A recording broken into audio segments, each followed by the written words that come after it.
avec Norbert, dans un café philo Santeuil, donc à côté de l'ancienne fac de Sancier, eh bien, c'est la notion de vouloir et pouvoir.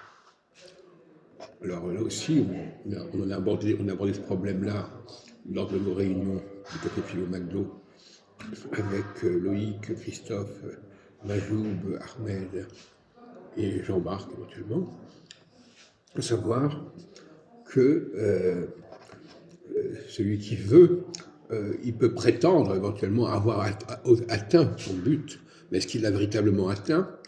Alors que si je travaille sur ce que je peux, voilà, j'observe à tel âge, voilà ce qui m'arrive, voilà ce que je suis capable de faire.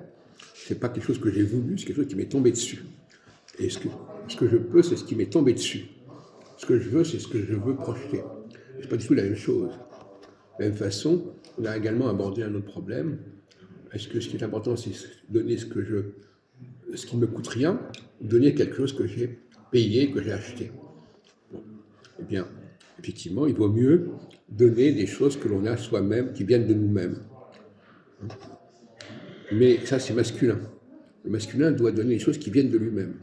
Bon, je fais abstraction de la question de l'enfantement, mais même l'enfantement, le sperme, c'est quelque chose qui vient de l'homme, c'est pas quelque chose qu'il a acheté quelque part. C'est un cadeau qu'il fait à la femme. Et donc, d'une certaine manière, voilà,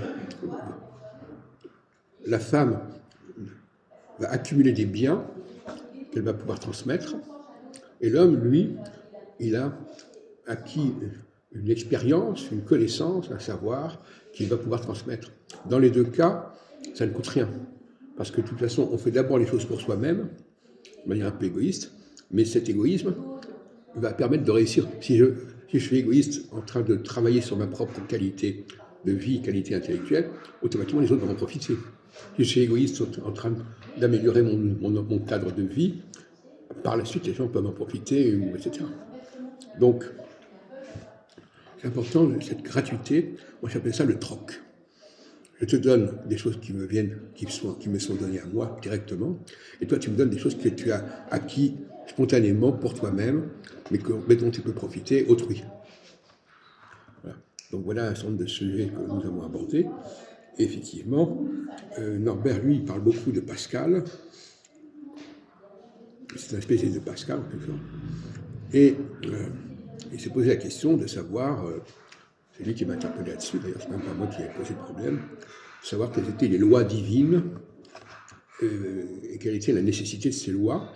Et je lui ai répondu que finalement, toute la question était de savoir que distinguer entre ce qui était de l'ordre des lois divines, donc quelque chose qui est de l'ordre de la création, et ce qui est de l'ordre de la nature, qui est de l'ordre de l'évolution.